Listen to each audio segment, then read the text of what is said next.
All right. Here we go, back again on the other side of the coin. All right, welcome back to the other side of the coin, ladies and gentlemen. Good to have each and every one of you guys here. Another live stream for today, stream number 2 of the day. It is obviously morning for me, but it's late night wherever you guys are. Pretty much the rest of the world, I'm pretty sure, will be late night situations. Hope each and every one of you guys are doing well.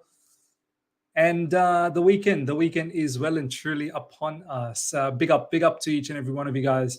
We're going to go through, obviously, what's been popping off in the news, Chelsea news scenario. We'll have Johnathan coming on very, very soon. We'll have Sadik coming on very, very soon as well. So we'll have a fantastic live stream. Don't you worry. We'll have a chilled, relaxed, and a brilliant conversation. Jersey, good night. I'm from the USA. Good to see you, Jersey. Chase, big up, Miz. Big up to you as well. Fats, Mizzy, good to see you. Fatur. Ryan, big up to you as well. Big up, my brother. Good to see you. Really, really good to see you.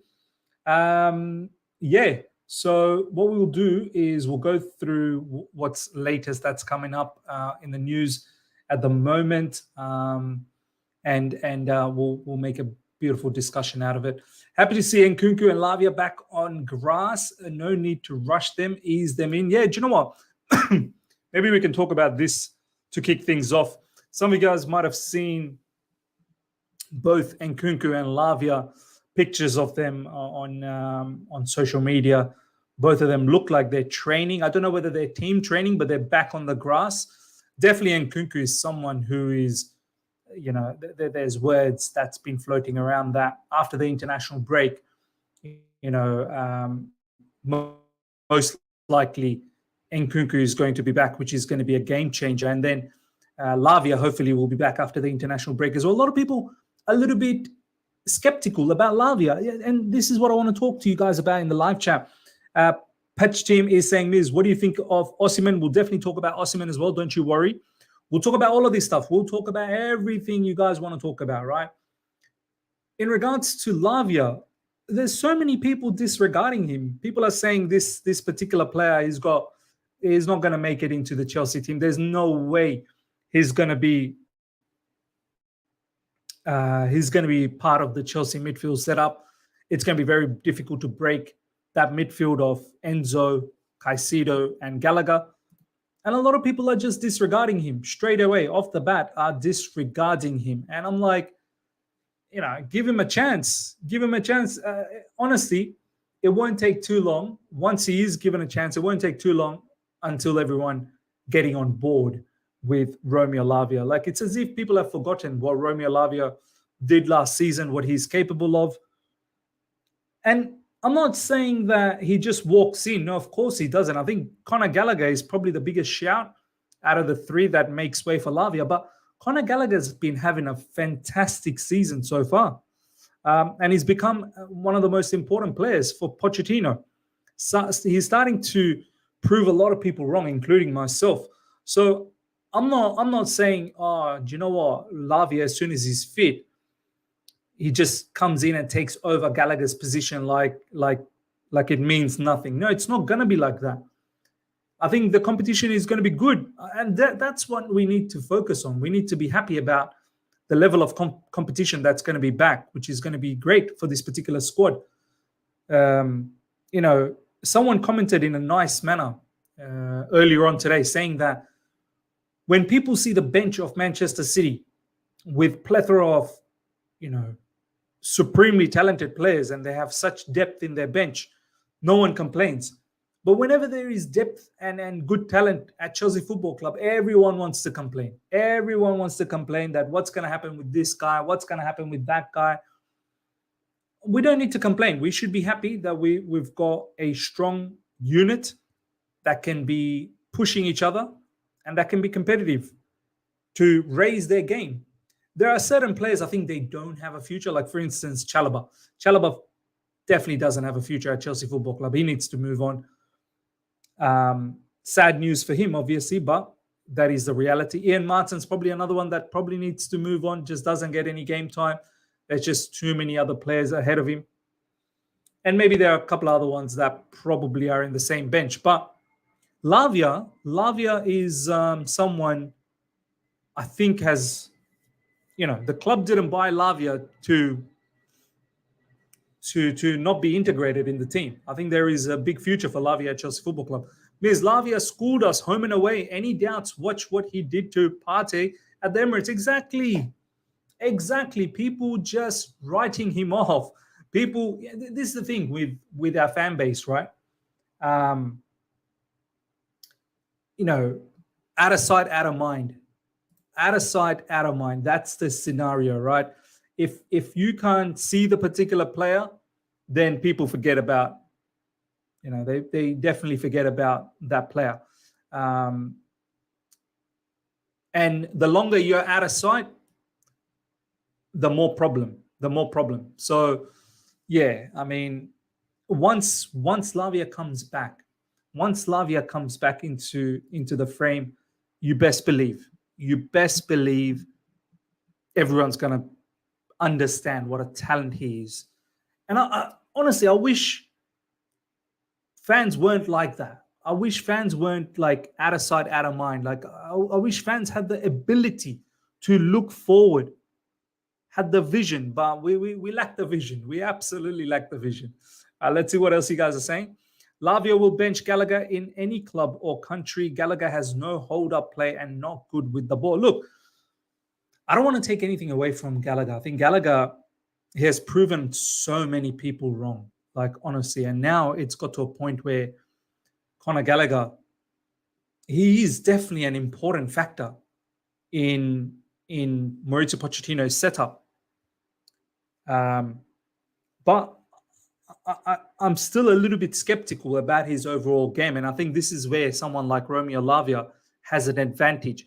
And I'm keen to see how this competition pans out between Lavia, Gallagher, and I think it'll be even competition for the other two, Enzo Fernandez and Caicedo. I think Lavia could potentially play in any of those positions, whether it's on the left side of midfield, right side of midfield, or as the deepest midfield. I think it'll be good competition across all three of them. So it's going to be good to see. Where would players Nkunku and Cole Palmer playing well? I think what you're trying to say is that where would they both play? I think Nkunku potentially could play as a striker. Cole Palmer on the right side. The other option could be Nkunku could be on the left side. Cole Palmer could be the number 10. Raheem Sterling on the right, and then there's a striker, like a 4-2-3-1 formation. So there could be plenty of permutations.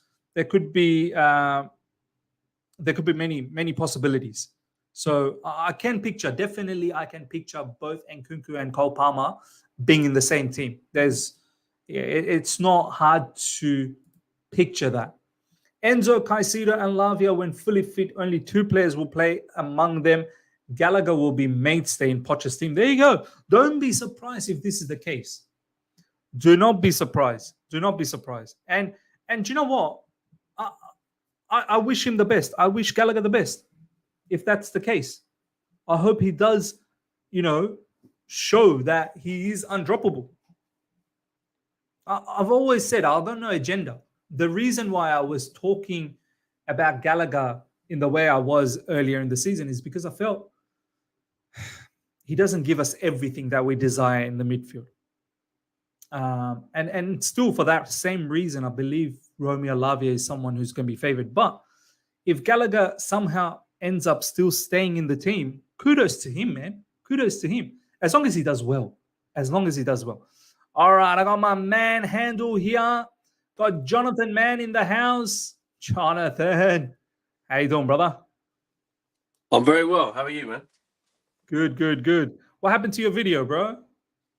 So, yeah, laptop charger has been taken. I'm currently charging my phone, and I can start the camera in a minute. Just why is your life like this, bro? Why is it so difficult? It's just there's always something going on, man.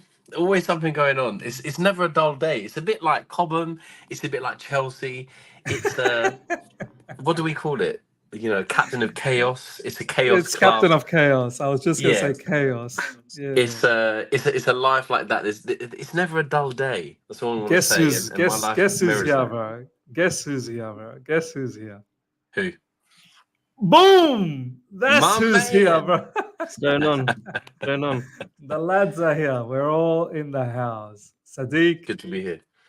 Jonathan, lads, how you all doing, man? We'll go with Sadiq. Sadiq, how are you, brother? Yeah, I'm good, man. I had to apologies for being, I think, 10, 12 minutes late. But That's all right, bro. like Matisse says, lateness is greatness. Come on. Looking forward to this conversation. I mean, I've not really spoken to you and John at the same time, so yeah. Yes, and we're gonna create a bit of a vibe today, lads. Yeah, it's gonna be a very chilled, relaxed stream. Say whatever is on your hearts, on your minds. Sit back, kick back, relax. We'll take some comments from the live chat as well. We'll start with Jonathan because obviously I had Sadiq for the watch along on the Spurs game, and Jonathan was dying to say some things. He was looking to unleash. I was running out of time. I had to go to work.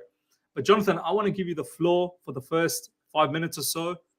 Just unleash whatever you had to unleash after that match. Let it all out, bro. Let's kick things off like that. Yeah, I let it a little bit out on Sadiq's channel just because I was in equal measures happy and also annoyed.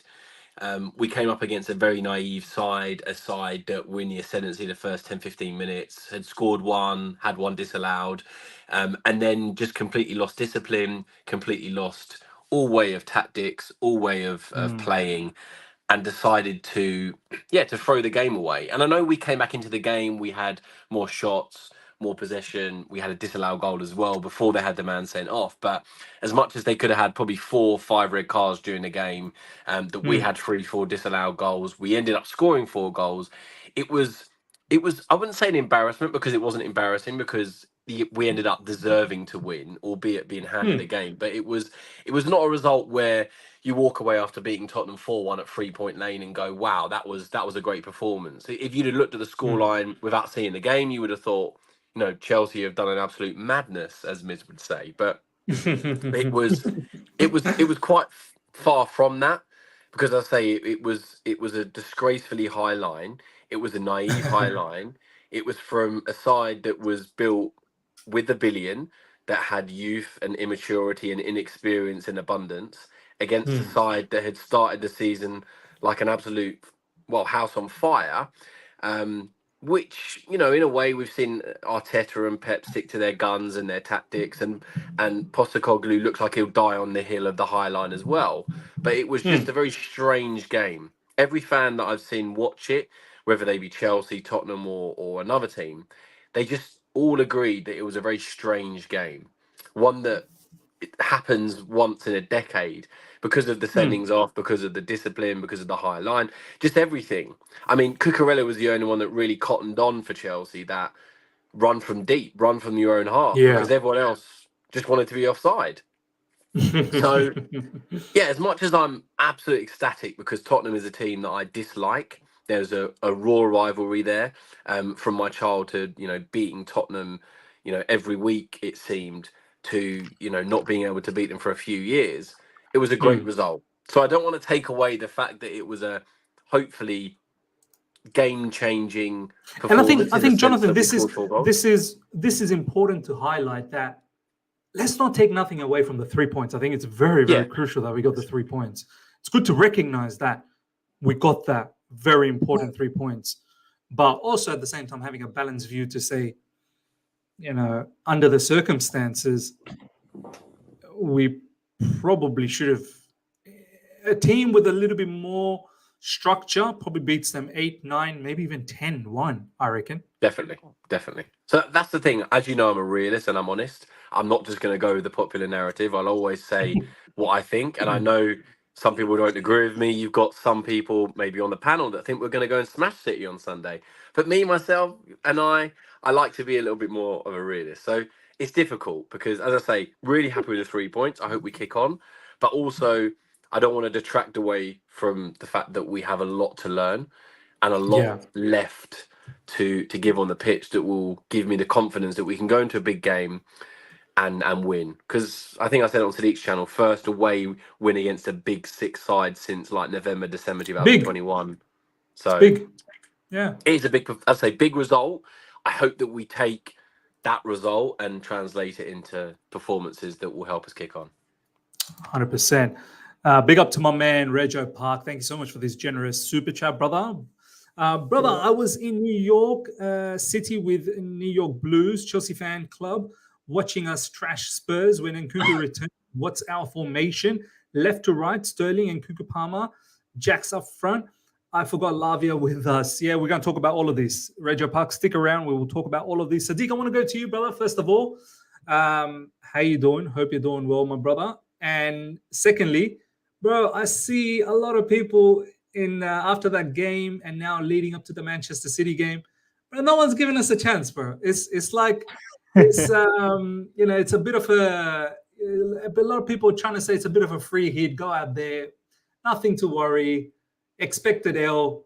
I'm thinking otherwise. I mean, Sadiq, I'm thinking, if anything, bro. Look, I understand. I'm not delusional. Like, this is a mismatch. This is up against one of the best teams in the world, if not the best teams in the world right now. But I'm thinking, get a victory against City.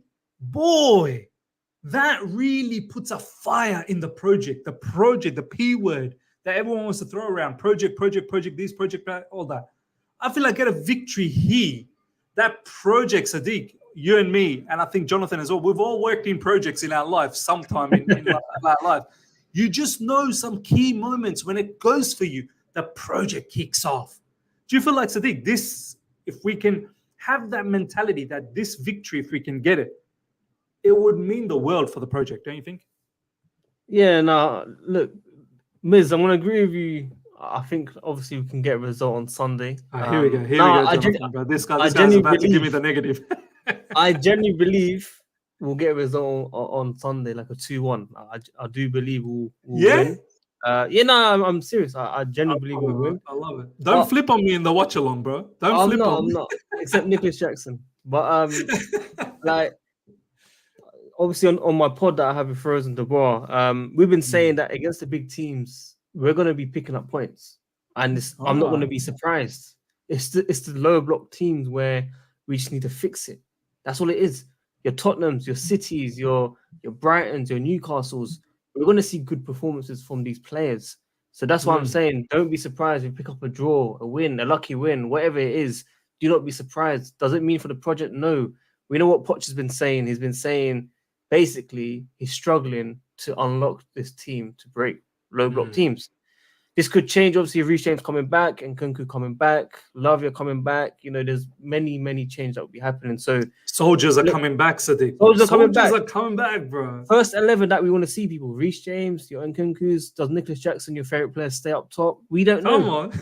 But hat-trick, of course, against Spurs. One of the weirdest hat-tricks in the world after missing six, 7 chances. He has to start. He has to start against City now. It's a confidence. Does he though? Does he? He has to.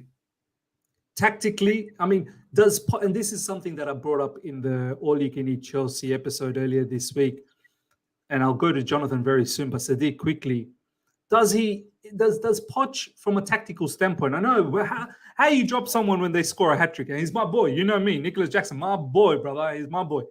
But tactically, Sadiq, if Pochettino is, what does he want from Nicolas Jackson? What will be his role, right? Does Cole Palmer suit better? Do you know what I mean? Allowing, probably dropping in as from a false line position, allowing the wingers to be far more aggressive against a Man City that's probably going to have a high line. Man City don't like to have a mid or a low line. They like to be up in our half. Someone like Cole Palmer acting as a false line. I mean, Sadiq, is it too wild to think that perhaps sentimental, put that aside? I know he scored a hat-trick, but don't get too sentimental about it, or you have to allow him. Dropping him might shatter his confidence. No, I see where you're definitely coming from, but I feel like the way City play, you just want us to eventually just boot that ball and have someone up there. And Nicolas Jackson, for me, he's a decent footballer. Don't get me wrong. He is actually a decent footballer. He's decent on the ball at times. He can be very greedy and lose the ball eventually. But I think his hold-up play is good enough. It's not as bad as players that we've seen in the past. So, look, Miz, I know I always troll and I joke around and stuff, but he has to start on Sunday. He has to start on Sunday. It's very important. Obviously, Cole Palmer behind and letting him drop deep and try and get him to dictate, control the game, really. I want to see him dominate with the ball, personally. So, look, Nicolas Jackson has to start, man. It's important. Jonathan, for you, there's no debate here. Nicolas Jackson 100% starts. Also, what do you think about his performance against Spurs, that hat trick? And do you think there is a conversation of Cole Palmer potentially starting through the middle and potentially playing with Mudryk on the left, Raheem Sterling on the right, and then obviously Conor Gallagher just behind Cole Palmer? Thoughts? I think Palmer is someone that's going to want to prove Guardiola wrong for selling him. We know that Guardiola sells good players when he doesn't think they're part of the project. So he'll come back he'll be at Stamford Bridge there to prove a point. But I think with Jackson, you have to maintain the confidence level, scoring a hat-trick, dropping him. So between the two of you, you both kind of sussed it out. You can't really drop him. Tactically, I think you have to throw it out the window and just say, look, I'm going to back my striker. Jackson's got some raw ability. It's only his, second, third season in senior football.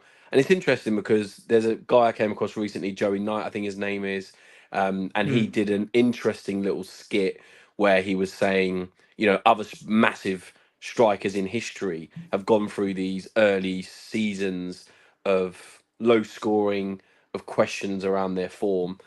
And whilst I certainly do see the merit in it, and I think Jackson could develop into a good player, three of the examples that he used were Drogba, who ended up having Mourinho coaching him, one of the best managers ever.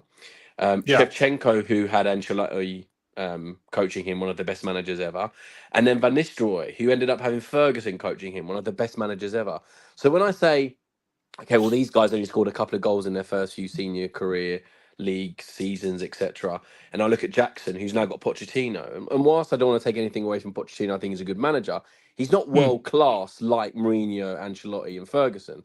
Is he really known for taking strikers and making them absolute monsters? I know Kane did well, but we all know Kane's a world-class striker, Pochettino or no Pochettino. So he's known for developing young players. You don't think Pochettino developed Kane? No, I'm like, you think it was all? I'm not saying he didn't develop Kane, but Kane was always going to be a world-class striker. I think if you'd have had me in charge, would he really? If it wasn't for Harry Kane, if it wasn't for Pochettino in the early days, would Harry Kane still have the same trajectory of becoming a superstar? I think he would have probably, as I say, I think he's got the raw ability. And I don't want to take anything away from Pochettino. Don't for 1 minute say or think I'm saying that Pochettino didn't help Kane. However, I think that raw ability from Kane was going to be there, Pochettino or not. And yes, he would have helped him and he elevated him. But I'm probably doing him a disservice because I'm comparing him to elite managers. And that was the only real point I wanted to make. You've got absolute elite managers. And then you've got Pochettino, who isn't quite sure what to do in his early stage of his Chelsea career. You've got different systems. We're still trying to find our feet with a lot of young players, maybe in a couple of seasons. And I see him put a real identity. Then maybe I'll change my mind. But yeah, that was all I really wanted to say. It was more, Jackson can also have a good career like those other strikers, but they all had elite managers around him, and they were all in stages where they had other players. Yeah. So what you're trying to say is that he tactically so far as well, it's not like we've seen a masterclass from Pochettino as like from a pattern of play, from a organization structure. I think what we've seen maybe good pressing as a unit. At times we've seen good pressing. Even at times I think our pressing has been bad. But I hear what you're saying, Jonathan, in the sense that tactically you're still a little bit unsure with Pochettino. Is that where you're trying to go towards, I suppose? It is, yeah. And look, I think my Tottenham bias does sometimes come in. I was never his biggest fan when he wasn't Chelsea manager, and I sort of gave him a second chance when he came in. And we talked about his comments leading up to the game, where I basically said he's put unnecessary pressure on himself and he needs to have a big performance. And my word, did he get a big performance and a response with that 4-1 win?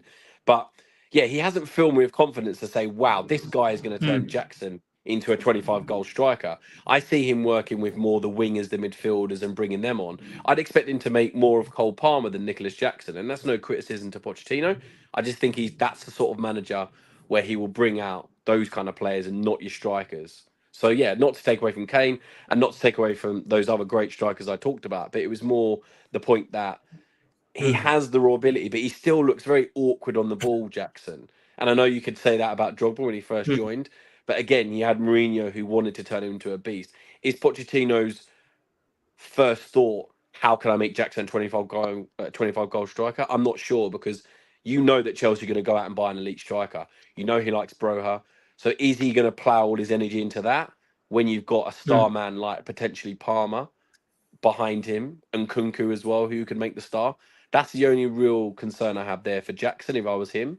But yeah, look, just to go back to the original point, he's got to start. He scored 3 goals, and you want him to kick on now. And I think it would be a bit of confidence. I think his confidence would be shattered if he didn't start, right? Oh yeah, 100%. You've seen from this young Chelsea team, we went 2-0 up against Arsenal, and we looked like we had the world at our feet. As soon as they scored, our heads dropped, and we looked like, the world's against us. Same against Nottingham Forest, same against Brentford. We can see the goal, especially the first goal, and our heads just go down, and we don't look like we know how to respond. And then teams dig in with the 10-man behind the ball, and obviously we get into these low block scenarios where we just cannot break teams down. So look, the good thing is against Man City, and Sadik touched on it, these bigger sides, they're not going to have low blocks. They're not going to be looking to stifle us. They're going to come out at us. And hopefully that will enable us to get Jackson in behind and maybe add 1 or 2 to his season's tally.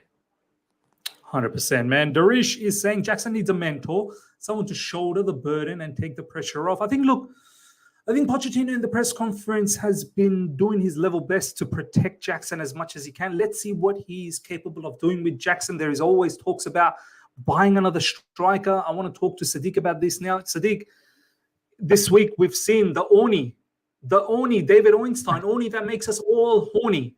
He's come out with a particular news saying Chelsea ain't messing about. Chelsea are not about the Ivan Toney business. Chelsea about an elite level in the mold of Harry Kane-esque level of striker. Now, I don't know who else is off that level. Harry Kane is in a different planet on his own at the moment. He is banging goals left, right, and center for Bayern Munich. And the guy is he's a phenomenal striker. There's no doubt about that. I know one name that's getting floating around at the moment, Victor Osimhen. Nowhere to be seen for Napoli at the moment. Apparently some personal issues, this, that, the other. I don't know how much of that is true or not. I've not done my research on it. But there is definitely friction between Osimhen, Napoli fans, all the TikTok shenanigans that happened as well not that long ago.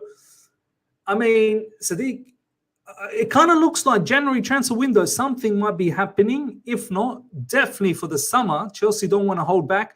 I think it was Liam Toomey or was it Simon Johnson that's been saying that Chelsea owners are very focused on 100 points. How to get 100 I love it, man. These owners must have like a book, how to get 100 points in the Premier League. Just reading through the books. And they are very much interested in getting a striker. What's your thoughts about,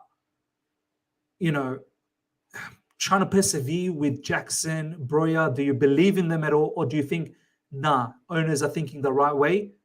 Elite level striker is needed either January or summer. What's your thoughts? It's a tough one. I think regardless of whether we sign a striker or not, Nicolas Jackson will still be here the following season. He might be playing second fiddle, who knows? But at the same time, we've been talking about Poch and what he's done for the previous players that he's managed. And I feel like John has been very harsh on Poch and Kane, personally. I think he developed the live chat gave it to him. Don't worry, the live chat gave it to him. The live chat should have got. I gave my reasons, man. You know I'm not. Hey, a listen, massive don't Poch cut me off. fan. Don't cut me off. I didn't cut you off. I didn't cut you off. Kane's world class. This is Pochettino or Mohamed not, bro. Hijab and Piers Morgan. Don't cut me off. Like, talk to me with respect, son. Yeah. So basically, let me talk. I didn't interrupt you. Harry Kane, Dele Alli, Son, whoever you want to mention, Poch has done a phenomenal job, and it clearly shows that time is needed with your best players. We've had players out that should be in the first team when fit, and that's when we'll see a lot more unleashed from NJ. Nico Drogba, of course. So, look, it's difficult in the moment when you're watching the games and frustrating. Of course, you can't control your emotions, but when we see the likes of Reece James and Nkunku come back in, Casado's coming in the flow now. You saw him score a banger, unfortunately disallowed. We're going to get stronger people. After the November break, we're going to see a better Chelsea team. And that's when I feel Nicolas Jackson has his chance to show what he's capable of. And that's very, very key. But like I said, regardless if we've signed a striker or not, I do think Broho will go. I told you this, Miz. I do think Broho will go. I don't think his line. Do you think it's over for him? I think it's definitely over. I think it's done. That's sad, bro. That makes me sad, bro. That really does make me sad. We're sad about Tomori. We're sad about Tammy. We're sad about all these guys. It happens. We have to move on. Yeah. Did you ever not believe in Broja though? Like you look at his body structure, like he's since that injury, bro. It's too much. It's too much. It's too much. We can't wait. We can't wait anymore. Like people are even talking about Reece. Imagine talking about Reece James saying if he gets another injury, they want him out. That's the expectations that we have for certain players. So where does Broja come under this? He's not there. Yeah. We haven't seen him at that level. We're talking about Nicolas Jackson not good enough and stuff. He's not good enough. He isn't. Honestly, he isn't. I want him to do well, but he's not good enough. So for you, you're buying a striker, yeah? You're buying a striker. Yeah. Look, striker comes in. It's not Nicolas Jackson. Who you getting, bro? Who are you getting? I'm a bit surprised with the conversations that we're hearing now. If we're saying no with Antony, I just don't see us spending that big money on Osherman. Me and you, Miz, we'll be going back-to-back streams, back-to-back videos. We'll be celebrating. You'll be doing your dances. Yes. You'll be doing so much. Yes. But realistically, I just don't see that. Yes. I don't see that. Bro, apparently there's going to be a lot of money that's going to be asked for Victor Osimhen. Plus Victor Osimhen, apparently, if we don't make it to the Champions League, levels, it's going to be very difficult for us to lure him. So what does that leave us? I'm not really sure.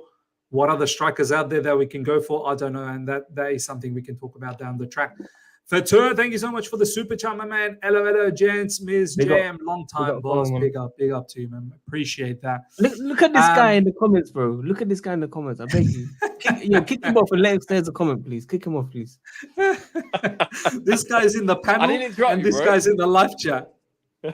How can you say bro has done more than Kane in his career before Poch came? How? So when you look at the same situation, Kane before Poch came in, when he was going on loan, when he didn't have much of a career, and now you compare it to Broja. Broja's scored more goals, played more Premier League minutes than Kane did. Sorry. Have we forgotten Tim Sherwood? So now have we forgotten Tim Sherwood or something? So let's just remember. You just said Pochettino's the manager that made Kane what he is. Well, why can't he turn Broja into that? So I truly think Poch can turn Broja into that, but I think I agree with Sadik. This injury, like he had this major injury, then I think we kind of forced him back in, and now, bro, where's Broja again? He's disappeared again. What has happened to Broja? I don't even know. Pull him up on the comment about Broja's career instead of Kane. I mean, that's not true either. Tim Sherwood is the one that brought Kane back in. He scored his debut goal with the You said that Pochettino turned Kane into the monster that he is. Bro, he was scoring goals. Bro has scored goals for Chelsea, scored on loan at Southampton. Kane hadn't done much before he came back into the fold under Tim Sherwood. So he was probably ahead of where Kane was in terms of first team Premier League minutes. He was doing it in a big team. I mean, it hurts to say that. Norwich and Leicester. Really? In No, the for Championship? Tottenham on the Tim Sherwood. I but comment. that's Talk okay. to this guy, man. Talk to this guy. But this is what I'm trying to say to you. Pochettino came in and you said turn Kane around. So why can't he do that No, at Tim Broha? Sherwood. Tim Sherwood brought Kane onto the scene. He brought him onto and the then he scene. got sacked very quickly. It wasn't No, not that very long. quickly. Tim Not Sherwood very was. quickly. Kane scored a lot It of was goals like a on the year, Sherwood. maybe. Like a year, maybe. Silver Surfer. Talk to him. I do agree what Sadik is saying. I think it was Team Sherwood that It brought was in Tim Harry Sherwood that Kane. brought him in. He scored so many goals. Who they had? They had Soldado. They had Soldado, right? They had Roberto Soldado as their striker. At the time, they dropped him. They had to try and play him a little bit. And he decided to drop him. Yes. And he done a story on it. He done a story on it. Yeah, he done a story on it. And Daniel Levy wasn't happy. You're up to date, man. Daniel Levy, I think, said, "What are you doing? I brought in Roberto Soldado. Why are you playing Harry Kane?" He goes, "Do you want to win 3 points or not?" Yes, you saw it. Yes, you saw it. Yes, I saw that. No way, John. What John does is he watches a lot of highlights and he picks up the key Twitter points from CYS and he puts it together and he does a lot Jonathan Reels, Jonathan's shorts. You know when they make YouTube shorts, Jonathan's shorts, bro. You guys can sit here and be deluded with Pochettino, and you can forgive him for his comments in the last 10 days. I sit here knowing that I do not forget what Pochettino said leading up to the Tottenham game. I don't forget. Did you see the passion? Did you see the passion after the 4th goal? Did you see it? Yes or no? He was jumping, wasn't he? Did you see it? Wait. John, did you actually watch the game? Honestly, did you watch the game? Wow, did I watch the game? No, I'm asking. You just saw the 4th goal. At the end of the day, I can cheat my wife 10 times, but if I then come home and give her a kiss, is everything okay? I think so. Bro, I think we should all be allowed to do that. Look, bro, you guys forgave Pochettino. Someone clipped that. That's a mad comment. I love that comment, bro. You guys forgave Pochettino for all those comments. No, I haven't. No, I don't. John, this is the thing. Maybe I'm a bit. Look, people can say I'm being harsh on him. I'm just like I said. I'm just a realist. I don't think he is the top echelon of manager that he's going to take us to the top. That's why earlier on when I compared him to the other 3 managers, and then when I compared him to Kane, he did bring Kane on, and I'm not denying that. I still think he brought on Ali, Eriksson, etc. more. But has he ever made a world-class striker from nothing? Kane, I think he's doing. Kane was brilliant. Kane was very good, and Pochettino helped him. But Kane was always going to be, once he came into the Tottenham team and he got onto the scene, he had the raw ability there. I'm not taking anything away from Poch, but all I'm saying is, did he add that extra 25, 30, 40%, which Mourinho did to Drogba, which Ferguson did to Van Nistelrooy, the 2 examples I used earlier? I'll give you an look. I agree with you, Jonathan. Look, I've got my doubts over Pochettino anyway, and that's a separate story. But let me give you an example, right? What I'm seeing with Poch, the way he's trying to manage Mudryk and that little bit of form that Mudryk had prior to being injured again recent times, I think Poch does have it in him to turn someone from scratch into something potentially very, very good. That much I'll give Poch. Obviously, we've not seen anything with Mudryk as yet, like as if Mudryk has become a superstar already. No, he hasn't. Of course not. But maybe I'm starting to see the early stages of that. But look, I agree with you. There is still doubts on Poch, but let's see what he does. I want to move on to the next topic. We'll start with Jonathan. Jonathan, I saw some reports saying that, obviously Reece James in recent times have been linked with Real Madrid, and now I see some little bit of reports that his long-term replacement for Kyle Walker at Manchester City.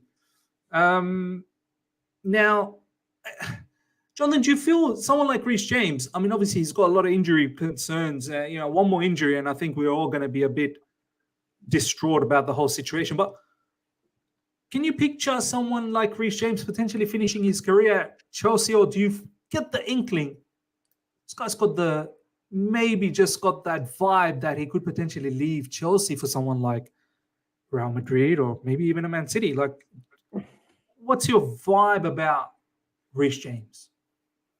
I mean, he could thrive under the best manager in the world right now, Pochettino, the incredible manager that just managed a 4-1 victory away to Spurs. He's hurt. Come on.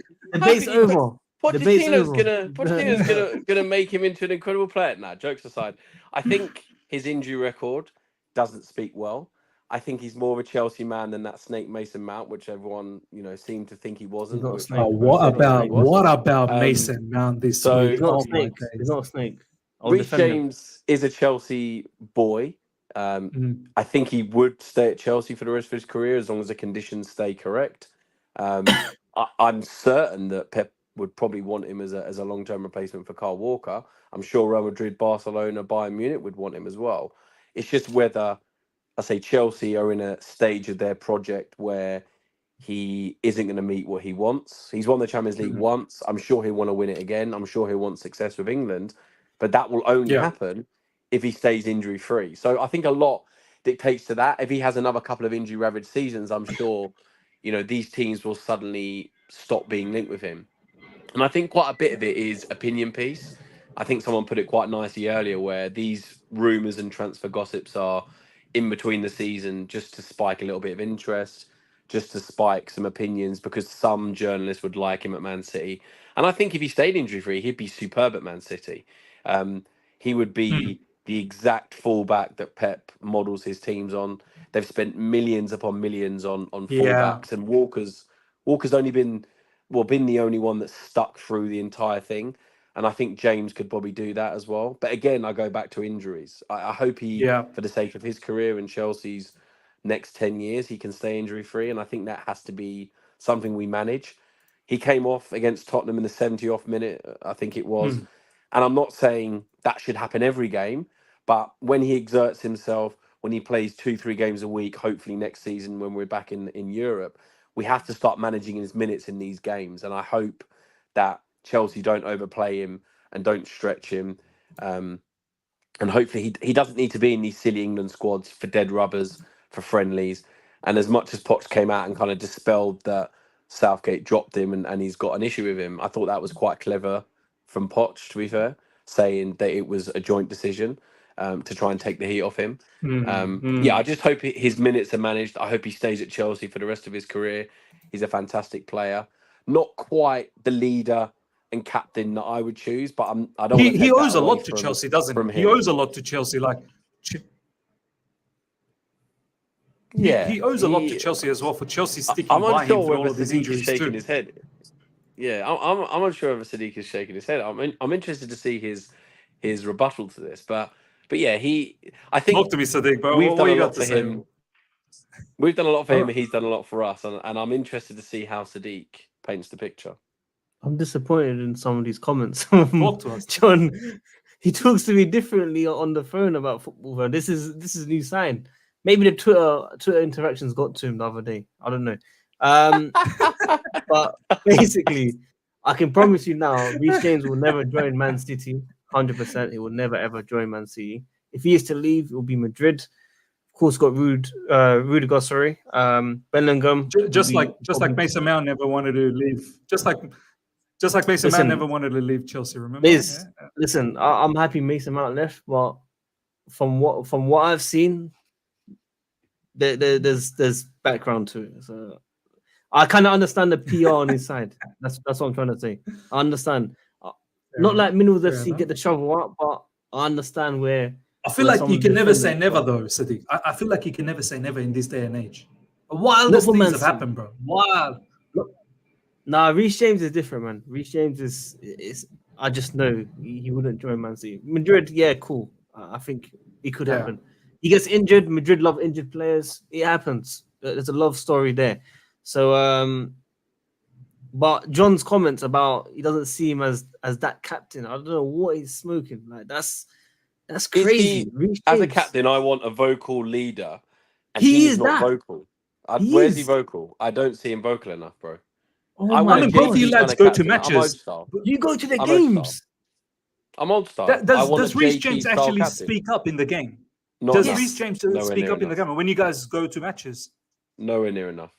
Oh my gosh. He speaks to Pochettino quietly. He may speak to the players when they go off the pitch, when they come on the pitch, but he's not your John Terry. I'm a bit of an old school. I want my captain to be the loudest player, the hardest tackling player. And Reece James doesn't. Understood. I understand. Someone's backing. Someone's backing Johnathan. Mikey's Bro, that's his captain fake Jonathan. account. That's his fake account. Come on, don't think about stuff, man. Don't think about stuff. Oh, my bad, Sadiq. days. Oh, bad. But do you know what? I Sadiq, don't mind. is he the Reece the James. captain you think we need? Do you really think that he is a leader? When Gallagher's captain, it's a joke as well because he doesn't talk on the pitch. You can lead by example, which is kind I of what want Kane Enzo to does be and the other leader, bro. strikers. I want I want Enzo a to be the talker. yeah. I want a I want talker. Enzo. That's I just want me. Enzo. Bro, I've seen J5 talk. It doesn't matter. Let me. He's more of a brutally leader honest with you. than Reece James, to be fair. In Sorry? that sense, he's a leader. He actually talks and leads by Who, example. J5? You can't tell me that he's not got experience and he doesn't lead. Who, J5? The way I don't know why you're cussing Jorginho, man. Yeah. No, I'm asking. Are you talking about System J5? player. You're talking about Jorginho, Yeah, are you talking about him? a guy that always used to talk, try and dictate play, 100%. Not always the player we needed, but at least, that's a at proper least he can captain for talk. you. That's a proper captain for you. I want my captain to be talking. Look at Thiago Silva, the way he dictates around the defence. Again, isn't the loudest, but he's always talking to his defence. He's always talking to people around him. All the players say it. So you He's just telling need a people where to go. conversation. You just need a conversation to be a proper captain, proper Chelsea, that you'd say. I need Mason Mount a used to talk. striker. Mason Mount used to talk as captain. How about that, Mason Mount? I think Jonathan, captain than Conor you Gallagher. need both. You need both a performer plus a conversation guy as well. I think you need a combination. You can't like J5. I like J5, but J5 sometimes the performance. Yeah, not the performance. Yeah. 100%. He's saying yeah, but he's just giving them all vocal all this time. Like I don't really understand. I want a vocal captain. It doesn't have to be your best player, but he has to be a player that puts in Listen, your Reece 7, James, your 8 out of 10. Let me tell you something. Reece James, proper Chelsea from young, understands everything to play for the badge. Best right back, of course, in the league. I will back him any day of the week on his day. This guy can give you everything. That's all you need to know. He can improve vocally. Don't get me wrong. He can 38 improve. games. But let me tell you something about Reece James, right? Let me give you guys something. Look, now I think Jonathan's got a point in the sense that our captain needs to be available all the time. But what I see from Reece James in recent times, bro, he's there. He squares up to the opposition. He's always in their face. He's always protecting his teammates. He's up for a fight. He never shies away from a duel. He does lead with example with his performances as well when he's obviously on game. But yeah, in terms of vocality, he might not be there. I think in the future, my ideal captain would have been Enzo Fernandez. My ideal captain, because I feel like, I know in recent times Enzo hasn't been doing well, but I've seen the fight in Enzo last season when he was the only man trying to fight all of the Man United players. I think he's quite vocal. English might be a bit of an issue for him. That's probably what's not allowing him to be a captain at the moment. But I get what Jonathan's saying to a certain degree, but I think he's probably discrediting Reece James a little bit. I think Reece James can be a fine captain. I feel that the team does look up to Reece James as well. So let's see. I think the more Reece James gets to play and stay with the team, that's going to be fantastic. I want to ask both of you guys now. We'll go to Sadik before I go to Jonathan about this. Sadik, Reece James versus potentially Doku coming up this weekend. Oof. Talk to me. That's actually scary. That's actually scary. People are saying Reece James might get himself injured again. He might. He actually might. Doku is a very special player. Do you think Reece James can boss him? It's tough, man. It's tough. He's just coming back. I'm not expecting him to be 10 out of 10. But you should remind me actually, Doku. Damn, I forgot about that one. But he didn't feature too long in the Champions League either, so I think he probably might start this one. And then we do the starting lineup. We see Grealish. I'll be like, yes, I'll take Grealish any day of the week, people. Grealish is a very good player, by the way. No disrespect. But I think Doku would come off the bench and give him that fresh pace, if you know what I mean. But Miz, sorry, man, I have to head out, unfortunately. All right, bro. I just want to say very quickly, though. Talk to me. Silver Surfer, you know your football, man. Big up to you, man. Make sure you tune in always. Big up, man. But Miz, thanks for having me. John, apologies about if you took it personal. I hope you didn't take it personal. It's just he probably did, bro. You're finished now. He's not friends with you anymore. You know we don't take anything personally. If we sit here and all agree it's going to be a very boring stream, I'm here to be honest And I know we don't always agree on football, but you're a great guy. And the word you're looking for, Doku versus James, was saucy. Yeah, it's a saucy battle. Like your son would say, saucy. Yeah, no, 100%. 100% he would say that. Yeah. Sadiq, I'm gonna miss you, 100%. bro. Come back if we're still about. Listen, I'm here Sunday, man. You know me. This podcast, we need to have this. Nah. Listen, he wants to come to my house on Sunday. I was like, nah. Sadiq can't handle this every week if we were to do a podcast like this because he just can't stand the level of conversationalist, man. He's frightened, man. He's frightened. Miz, he's always calling people me. in the comments. Miz, he's calling me. Why not ever on at the same time? Blah blah blah. I said, yeah, I do complain. Man. I do. No, big up, man. Are you gonna be watching the Man City game together? We'll do the watch along together or what? I don't know, man. I don't know. Obviously, he's got a few family issues. I'm waiting for the invite, bro. I'm waiting for the invite. No, but obviously your son has, you know, chicken pox. Chicken pox. I didn't know if I could say it, but yeah, he's got chicken pox. They want that on me. Look, at the end of the day, I'm waiting for a Sadiq invite. I'm waiting for him to make me some food. Bro, you should have seen the food Sadiq had the other day. Don't tell him. Oh my God. Yeah, wow. I'll be honest with you. This guy had a great week, Sadiq. It was takeaway.com around his house. 6 days in a row. It's and bad. It's really bad. This is what happens when you have a Poch fan who won 4-1. They just celebrate all week. It's great. It's great to see, man. Yeah, it's great to see. No, it's true. You see it in his face. He's such a Pochettino fan. Look at him. He loves it, man. He loves it. It's good.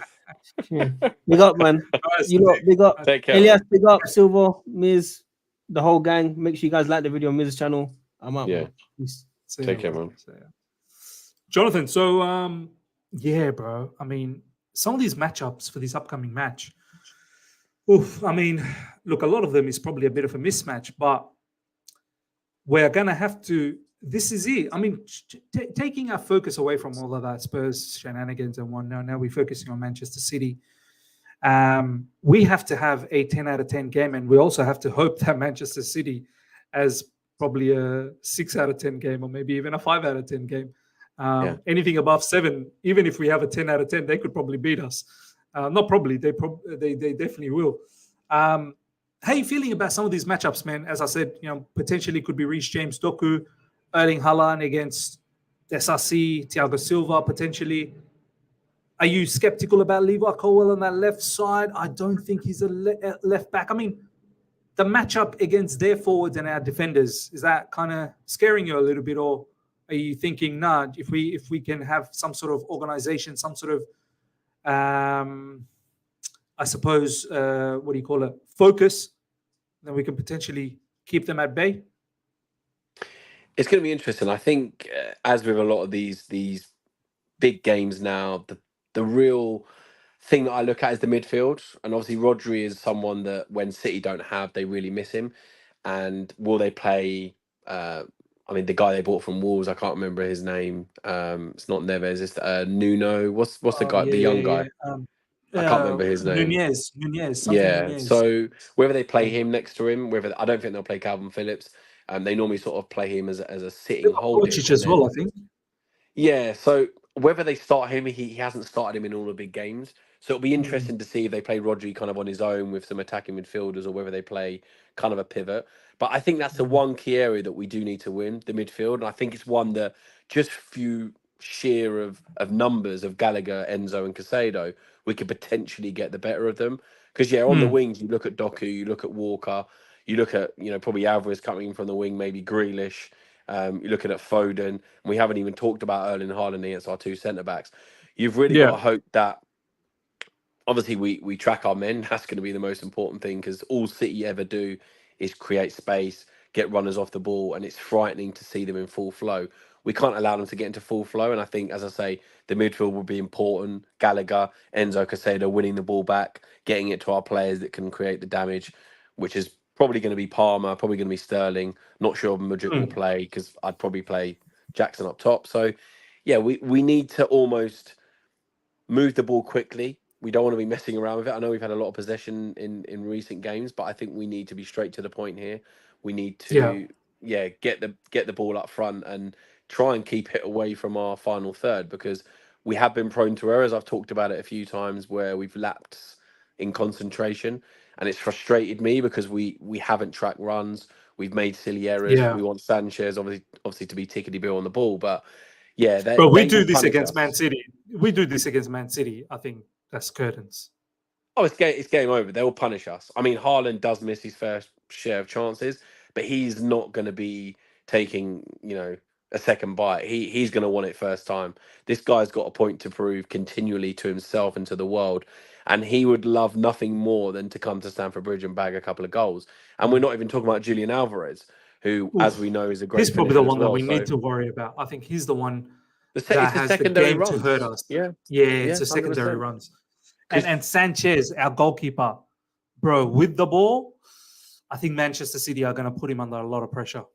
Yeah, Haaland's going to be absolutely all over him. And as I say, I think Haaland will try and occupy the centre-backs as he does so well. He normally occupies the two, whether it's Colwill, Disasi, Silva, two of the three.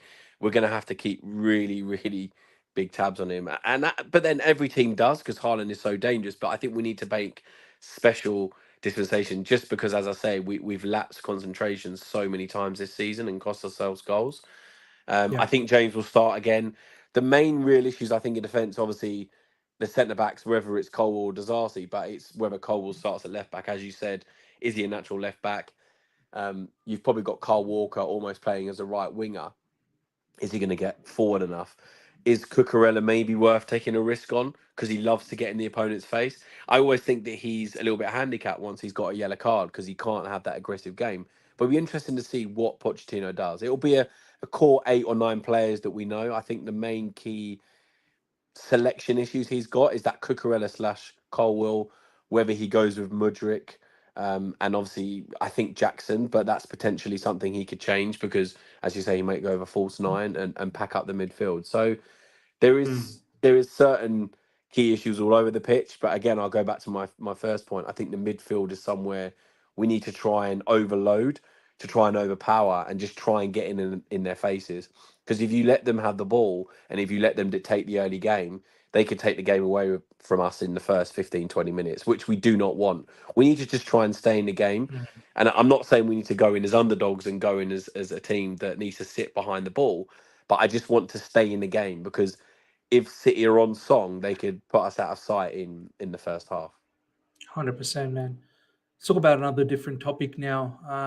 A lot of talk this week has been about potentially Nkunku coming back after the international break. I'm very excited, man. And I've been saying all throughout this week that Chelsea should do their level best to keep the damage as minimal as possible in terms of losing points. Obviously, we're all going to be so ecstatic, so happy if Chelsea get the victory against Manchester City. But even if we can somehow manage a draw, I think that would be a positive result, 100%. Not losing, that is the first target. And then, obviously, we have the international break, a couple of weeks, and then potentially Nkunku coming back after the international break. And I think he's a game changer for us. And then from there on, we'll see. I know initially it's not going to be like that. He's just not going to come in and play for us immediately. He'll be taking time and coming off the bench. And I think even off the bench, I think it's going to be phenomenal to see this player come back who can potentially open up low blocks, who can be that creative spark that we need. He can take set pieces, free kicks, corners, the lot. Johnathan, do you believe that Nkunku could potentially turn our season around in a massive way? I hope so.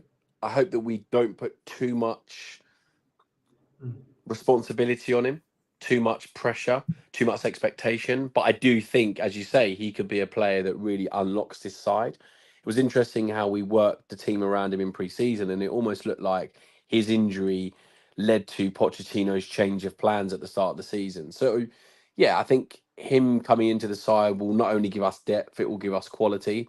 It will give us a proven goal scorer.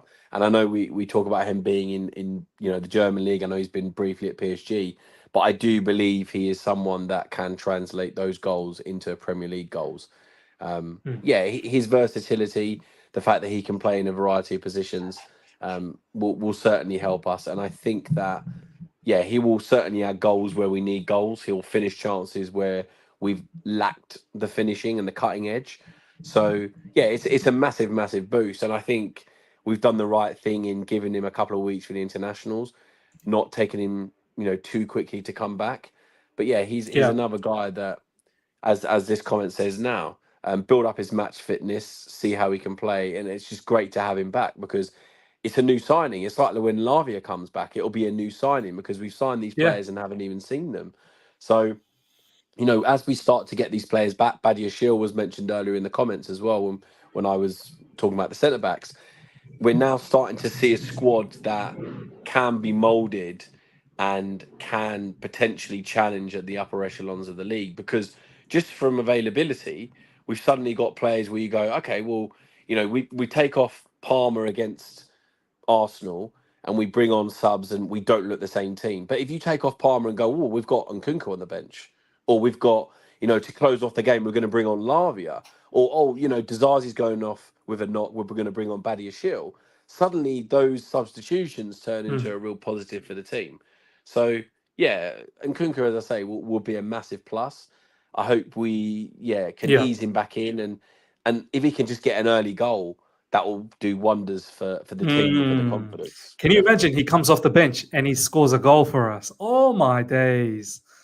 and ends up being a winner as well, let's say, for instance. I think the fan base will lose their mind. Yeah, you can see he wants that balloon celebration. All I ever see is that picture on Twitter banded around. But as I say, I don't want to put too much expectation because I think it will take him a few games to click. Obviously, he hasn't played for 4 or 5 months, even pre-season. Obviously, that's a completely different level to Premier League. So, yeah, this again another good comment from Mish. I'm hoping our season can start kicking off. We've got a really tough run of fixtures, but we're hopefully getting some confidence back. And hopefully we have turned the corner after that Spurs victory. I really am hoping so. I want to back Poch. I know I'm harsh on him. I want to back him. I want him to be given the time because there's no point of spending the money and bringing a manager like him. You got high standards. You got high standards. It's not bad being harsh. I think you just got high standards, bro. Yeah, and as I say, I think slight in the back of my head is the Spurs bias, and I think that will always be there. As much as I really want to back him, I will always be critique, and I will for any manager and any player, because as I say, I think you have to keep it real and you have to be honest. But yeah, he has to be given the time, and if he now has the players at his disposal that we bought him, like the Nkunku, like the Lavia, then yeah, if he has 6 months, 12 months of availability, and you go, well, what have we done? You hope that these players would have been able to put the performances in and get the goals needed to put us in the table. Because, with all these players back, if we can start getting some goals and getting some performances, you never really know where we could end up. 100%, man. 100%. I mean, yeah, that's why I said, try and limit the damage as much as possible. And then when these players come back, especially Nkunku, I think sky's the limit, man. Let's see. And we need to come back into European football to a certain degree, and then rectify this season, the start of this season. I want to talk to you about another player, Cole Palmer. Cole Palmer, there's a lot that's been, a lot of comments, a lot of quotes coming out for Cole Palmer, lots of praise about him. Pochettino has been praising him as well. Cole Palmer himself is saying that he absolutely is relishing his time at the moment at Chelsea Football Club. You can clearly see this boy is really enjoying being at Chelsea. I think he's enjoying being given that responsibility to drive Chelsea from a creative standpoint and also from a scoring standpoint as well. He's now been given the penalty responsibility as well, where he's been converting. I don't think I've seen him miss any yet. I think I've seen him 3 penalties and 3 goals so far. 3, yeah. And you can see the footballing IQ as well when he starts for us. He's someone who he looks different from everyone else, all our other players. You can tell this guy he comes from a different school of thought, and it's clear to see that he comes from that institution under Pep Guardiola at Manchester City. Jonathan, do you think this guy, he left City because obviously he was looking for game time, Whether City regrets it or not, that's a different story. I don't think City are in a position they regret anything in life anymore. They've achieved so much. But Jonathan, do you think this guy Cole Palmer seriously could be a big-time baller at Chelsea Football Club? I really hope so. He's got the potential to, for sure. And all I'm going to say is I'm going to predict a narrative that Chelsea fans and probably the media are going to start spinning. It's going to be, when Nkunku comes back, can Palmer and Nkunku, it already survive started in the same team? It already started. Jonathan. Oh, has it? People already started saying, "Can they play together?" Yeah, I've seen it all over Twitter. God. Can they play together? And I'm like, why can't they play together? That's strange. So when people said, how Haaland and Alvarez going to play together? What happened there? How did De Bruyne, Foden, Grealish all play in the same team for Man City? You want your best players on the pitch in order to win football games. And Palmer right now, as again another spot on comment, one of the signings of the summer for us, and it's only been 3 months. He's a player that has had the shackles taken off him. It looks under Pochettino, where he's been given the license to roam around the pitch, do what he feels he needs to do to affect the game. Sublime touches, coming in between the lines, getting on the ball, taking responsibility, as you said, with the penalties. It's been an all-round maturity already from him since he's come into the team. And it's really good to see because, so often we have Chelsea players that come in, they've got the weight of expectation on their heads. You look at the Werner, the Havertz, just to name 2 in recent years. They come in and they already look burdened by the price tag. They look, under pressure. He's come in like an absolute breath of fresh air. And I know partly of that is because he's come from a Premier League side. He's come from Pep, as you touched upon as well. But it's the fact that no fear factor doesn't inhibit his ability in the moment to do the right thing. We've got a lot of inexperienced players that don't do the right thing. You look at Jackson, you look at Mudryk, even Sterling, an experienced player. They don't choose the right options so many times, but 8-9 times out of 10, Cole Palmer looks like he makes the right decision, and it's great to see. And it's as I said earlier, it's a breath of fresh air because you want players that want to impose themselves upon a game. And I turned up to that Arsenal game. I was watching the Tottenham game, and I'm like, this guy means business. This guy wants to get involved and make his stamp on the game and take the game by the scruff of its neck. And I've watched so many other players for Chelsea do this over the years. As a midfielder, the last one I can think of that really dictated the game was Cesc Fabregas, and you watched him on the ball, different player, but dictated the game, and you'd come back and think, "Oh, that guy knows how to play football." And you walk Don't away you just from watching love Cole the fact, Palmer. Jonathan? Don't you just love the fact that he's always got his head up? Like too many Chelsea players I see head down and just running around. He's always got his head up. He's so comfortable with the ball. He don't need to look down to see if the ball's in his feet. He knows the ball's in his feet. He's looking up to see where he can pass. It's that technical ability that we didn't see for so many years under different England managers. There was just to touch on another completely separate topic, but Chelsea were probably one of the leading academies for so long, and just looking at grassroots football, we used to play, even when I was a kid, 11-a-side a lot. We never used to play small-sided games, and you look at the Spanish teams, the Italian teams that would play smaller-sided games that had the technical ability on the ball to just go past players like they weren't there. And England was always a focus on 11-a-side games. But now we've, in the last 10 to 15 years, changed that. We get a lot more players on the ball. You get a lot more cage football. You've got a lot of kids playing on the street now, where the emphasis on small-sided games forces players to be more skillful, to be more tactically aware, to be more technically aware. So Cole Palmer is kind of that age now, where he's so used to playing in tight spaces. He's so used to having to know where the ball is at any one moment because someone's going to nick it off of him. And obviously from being at the Man City Academy, where he's got so many other good players around him, that has only helped him and so many other young English players in the generation, because they now look like the Spain of 10, 15 years ago that won the Euros and the World Cup, where they just look in control. So to make a long point valid, I think Cole Palmer, the trajectory he's on, he could be for the next 5 to 10 years, or as long as he stays at Chelsea, a very important player that you want to be in your starting 11, just because of his ability and just from seeing the profile of that he has. There's so much good that he brings to this side, and it's his positivity that rubs, on other players, and his willingness to just keep going every single time. That is really good to watch. Man, I just get the feeling this upcoming fixture against Manchester City is going to mean so much to Cole Palmer. He definitely wouldn't want to lose this particular match against Manchester City. Not that he has a lot to prove or anything like that. And it's not that Manchester City didn't believe in him. They just couldn't give him enough game time at the moment.